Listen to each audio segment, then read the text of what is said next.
Hey, welcome back. This is Zia, and welcome to Crypto Polaris. I'm looking forward to doing the next show, and it is all about XRP. Welcome back. All right, guys, lots to talk about.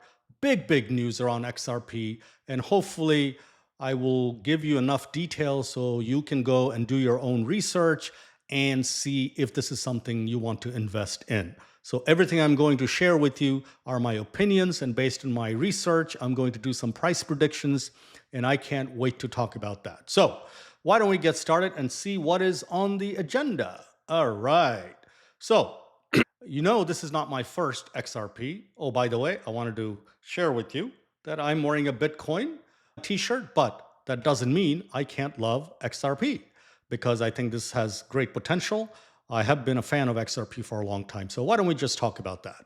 I've done a lot of videos on XRP, so I'm just going to quickly touch on the history on XRP. And if you've seen this, just skip over to the next chapter and go from there.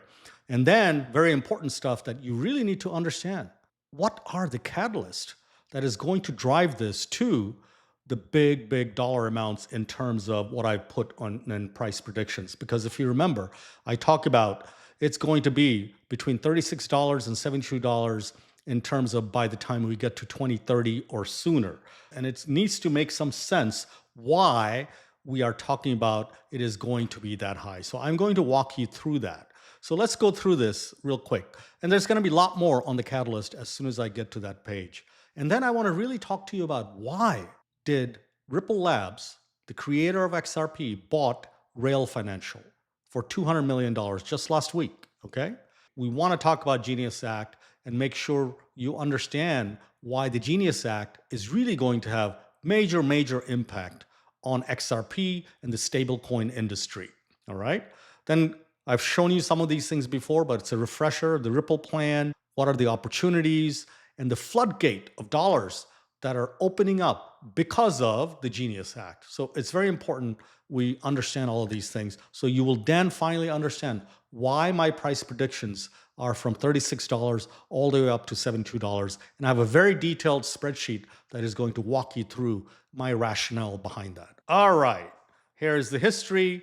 Let's not go through all of these details. You can stay in freeze frame here and take a look at it. But really, XRP, that you know as a token, was started back in 2011 by a company called Ripple Labs. There were originally 3 founders, and you can Google and learn about all of that. So Ripple Labs was really created around 2011, 2012, and then XRP was created. And of course, in 2020, there was a big lawsuit, all right? And we're going to talk a little bit about the lawsuit in a second and what happened with the lawsuit. And the whole adoption curve started in 2024. And those are the catalysts that we'll talk about. And there's a lot of catalysts that is happening in 2025. And wouldn't surprise me, and not a advice for you to go out and buy today, okay? It wouldn't surprise me that by end of 2025, we may be seeing $7, $8, $9, $10 worth of XRP. So let's talk about the catalyst behind all of this. All right, big news. Only last week, guys. Not even last week. What is today's date? I'm looking for today's date. I think today's the 8th or the 9th. On the 7th of August, the case is completely dismissed. Completely dismissed. The old SEC, 2 regimes ago, Jay Clayton started this at the end of Donald Trump's term. And then, of course, Gary Gensler kept pressing. And finally, it is all dismissed. And they paid a $125 million fee. And we move on. And now that, on the same day, Ripple Lab announced they bought Rail Financials. And I can't wait to talk to you about the implications of Rail Financials for $200 million. Now, you have to understand the third bullet and the fourth bullet are very critical. Ripple Labs have applied to become a bank. Let me repeat that. They have applied to become a bank. They want to be like B of A, Chase, Wells Fargo, whatever your bank account is. They have applied for National Trust Bank Charter. Okay? And they're going to call this Ripple National Trust Bank, based in New York. So this is big news, guys. And I hope you Google and learn a lot about this. They are going to become a bank. And that has implications on cross-border payment. That has implications in the United States in terms of their charter. Okay? The next one, the fourth bullet, they have also applied to become the Federal Reserve master account. Guys, I hope you understand what that means. That means they are tapping into the FedWire. FedWire moves at least $1 quadrillion a year. Ripple Labs have big ambitions to be able to access FedWire and be able to modernize FedWire and be able to use FedWire to move money. 1 quadrillion. 1 quadrillion is $1,000 trillion, guys. So we'll talk a little bit about that, the implications of that. These are some important catalysts. A lot of people don't understand why these things are going to make XRP go through the roof. Not financial advice, by the way. Of course, they've had this deep partnership with BYN Bank. They are well entrenched inside of BYN Bank, and they do all sorts of cross-border settlement with BYN Bank, and they're expanding that also. SBI, a company based in Japan, already owns 9% of Ripple Labs, and they are applying for a Spot ETF in Japan. There's a lot of money dying for an opportunity because Japanese market is not doing well. They're looking for alternative places to put their money, and XRP and Ripple Labs is one of the places they would put money. So this is Spot ETF in Japan. Not to be outdone, in US, there are 12 pending Spot ETF applications, and looks like now that the case is settled, this will be approved sometime in October. I'm not waiting till October. My bags are loaded, not a financial advice. I have to keep reminding you guys, if you buy XRP, you need to understand why you bought it. And that's what I'm trying to explain to you. And then go do your own homework and see if this is something you're willing to take a risk in. Because every single crypto, every single stock has risks. And you have to understand what you're taking the risk in, because there's a reward for risk. And also the risk means you could lose everything. All right? So 12 ETFs are coming. We all know what happens when you get an ETF. Coin has an ETF, flood of money coming in. Has an ETF flood of money coming in. And today Ethereum is almost $4,300. And a lot of that is being pumped in through corporate treasury and ETFs. All right? And then, of course, as I've already touched on, the Clarity Act that passed and the Stablecoin Act that passed. And actually, Clarity Act passed the House of Representatives. It's in Senate. It will be signed probably in about a month. But the stablecoin has direct implications with XRP and RLUSD. RL is Ripple USD. That's a stable coin. All right. So major catalyst for that. And then I'll show you a little bit about the opportunities they have. And one of the most important reasons for international payments or cross-border payments or wires internationally is everybody knows about SWIFT. When I send money from US to, let's say, Philippines, it uses SWIFT to transfer that money. It is an archaic model. It gets lost. It's opaque. It takes days, if not a week to 10 days to settle, to send the money, and God forbid the money gets lost. The alternative to that is Ripple Labs solution using Ripple Network. And I have another video that dives into Ripple Network and all of that. And they use RLUSD for stablecoin transfer. At the same time, if they need on-demand liquidity, they use XRP. So that is part of my pricing model. You'll see that shortly. And that is how it gets up to $72 in terms of the pricing for XRP. All right, let's talk a little bit about Rail Financial. This is on their homepage. Money goes in and it can send it to thousands and thousands of different places instantaneously. Settlement could be in seconds to in hours, okay, depending on what and how much money you're trying to send. That is not the case using SWIFT. So by purchasing Rail, this now opens up all sorts of licensing they automatically inherit in the US and internationally that is going to allow Ripple Labs to go through the API of Rail Financials, which is well established. They have at least 10% of the current stablecoin market right now. They transfer anywhere between 10 billion to 20 billion. This is a little outdated. Stablecoin market is around 200 billion. So 10% of that would be really 20 billion annually that they process, okay? And then they've got all sorts of banking relationship. This is Rail. Now, of course, Ripple owns it. So XRP and RLUSD will be used through these rails. The name of the company is called Rail. Payment rails is what we talk about. And 95% of the time, it settles instantaneously. You can see these blue dots where their offices are throughout the United States, it's only going to expand, okay? So some of the benefits, why Ripple Labs bought XRP, I highlighted that for you here, but it primarily is to bolster cross-border payment, okay? And also utilize the payment rails by Rail Financial to settle stable coins, all right? And they currently, today, Rail Finance does 10% of the total stablecoin transfers. That's $20 billion. It's just getting started, guys. And of course, the Genius Act allows them to use RLUSD legally to be able to do all sorts of settlement. So hopefully you understand that. I won't go through all of this. I've got another video that actually talks about Genius Act, but the Genius Act, at the end of the day, it legitimizes stablecoin. Genius Act, at the end of the day, is really good for US Treasuries also, because for every one USDC, USDT, one RLUSD, these are all stable coins, you must have one USD behind it. So one RLUSD is worth American dollar, all right?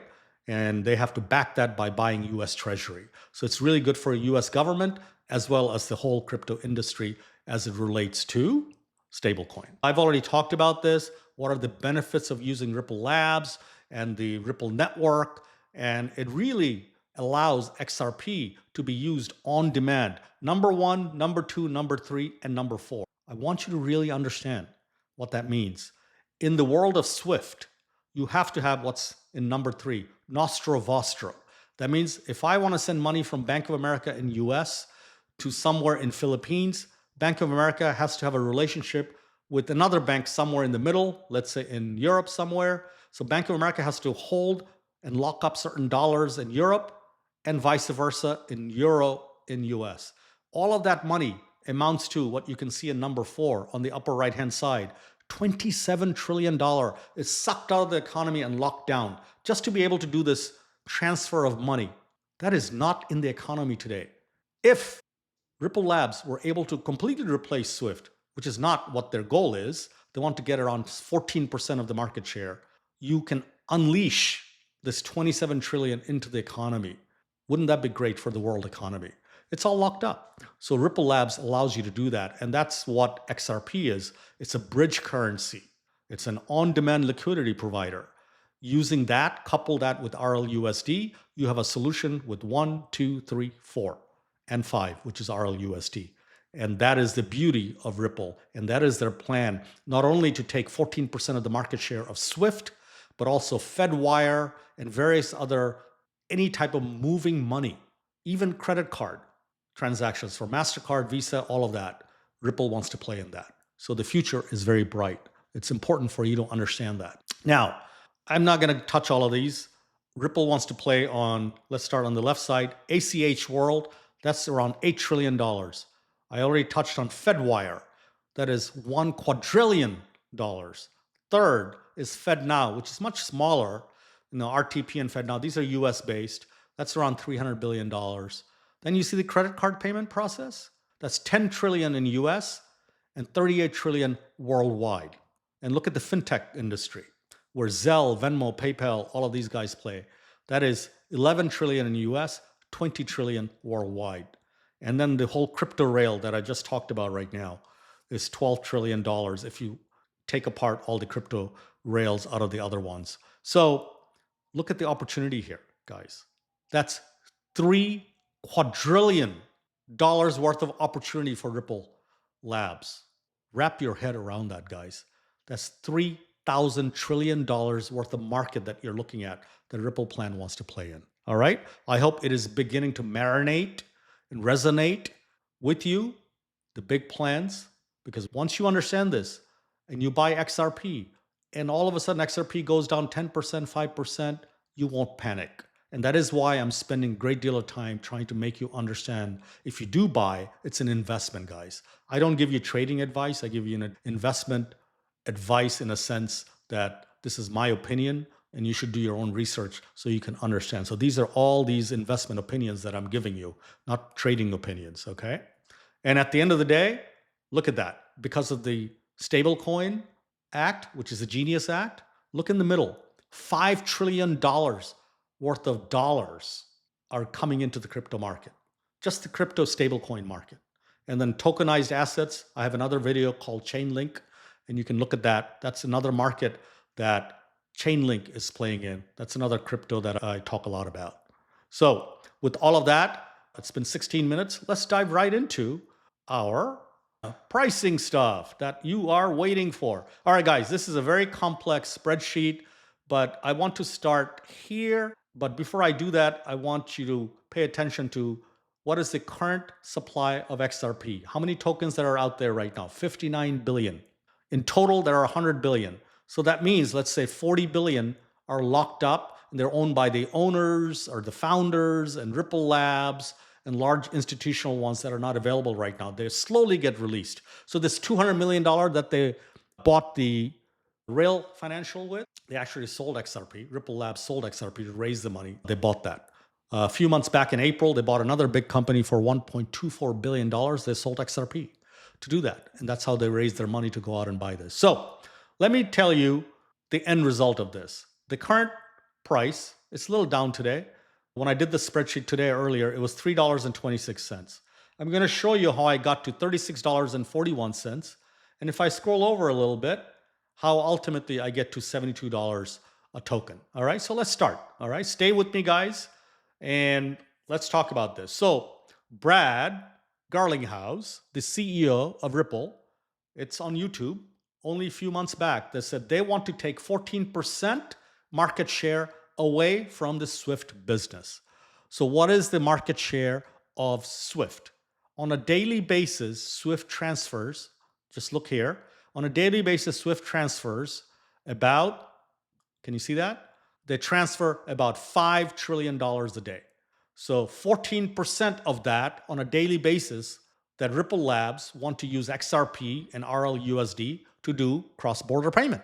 So I said, you know what? All right, Brad, you say 14%, but I'm going to say 25% of the 14%. So I'm discounting this tremendously because CEOs and owners, they say bombastic stuff. So I want to bring it down to reality. I said, you know what? Maybe he's right by 25%. If that's the case, this $175 billion that you see here is the 14% discounted by 25%. The daily volume is $175 billion that Ripple Labs will be doing on a daily basis. So based on that, let's do some calculation. So today, we're going to skip over all of this, all right? So let's go over to this side here, where how did I get $36.41? It's very simple. I said, okay, by 2030, the XRP will do 25% of the total volume, and then stablecoin version of that, RLUSD, will do 75% of that. So what does that mean? That means you take $175 billion, multiply that by 25%, you get this number, which is $43 billion. Okay? So $43 billion, which is 25% of 175. And then 75% of that is 131 billion. So I just do some calculation. In today's world, this is what they're doing. This is currently what Ripple Lab does for cross-border payment. There's only $292 million, okay? So if they can get $43 billion, what does that mean? That means 272 times bigger than what it currently does. And then I say, you know what? Let's discount that by tremendously by 90%. So I take only 10% of that, and that's how I got to $36, which is today's price, multiply that by 272 times, because that's how large this number is, and then only take 10% of that. That gives you $36.41, which effectively means the market cap is $3.6 trillion. I know it's a long way to go, guys. Right now, we are actually $193 billion market cap. To get here is a long way to go, yes, but these things move just like that. And this is a 2030 projection. So using the same logic, if you move over there, and I said, everything is the same, except instead of using 25%, what if XRP took 50% market share, and then RLUSD did the 50%? So using same number, 50%, so that's what this is, $87 billion. And then that's 545 times. Let's say 10% of that, you get $72, which then makes the market cap $7.2 trillion. It seems impossible, guys, but it is quite doable when you understand the global nature where XRP is playing and Ripple Labs is playing. Because remember what I showed you earlier, they are playing in the world of $3 quadrillion and it's only growing, okay? So it's important to understand all of that. And in summary, what I want to tell you is don't forget the catalyst. The catalysts are one of the most important things that I want to remind you, that you go back to the catalyst and don't forget what has happened. It has been legitimized because of the Stablecoin Act. They are getting ETFs. That's in summary. You need to understand what ETFs are going to just bring in so much money for XRP to go up. And don't forget the 14% of the SWIFT. And that's important. So all of that makes it very likely for the price by 2030 to get to $36 to $72. And I hope you fully understand and appreciate what Ripple Labs, XRP, the token of Ripple Labs, and also RLUSD, which is Ripple USD stablecoin, that collectively, all of these things are going to take XRP to a point where I think you'll be satisfied by 2030. So please, please, please, not financial advice. These are my research information and my opinion. Do your own due diligence. If you like this video, guys, give me a thumbs up. Subscribe, turn on all the notifications, and please send me DMs and let me know what you think of this. And based on your feedback, I do other videos. So take care. Have a great evening. Thank you very much.